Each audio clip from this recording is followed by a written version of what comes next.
Magandang araw mga ate at mga kuya.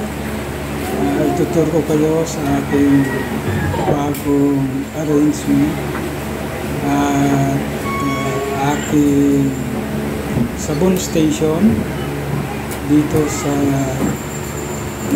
Old Balara. Ang pagbisita ko sa mga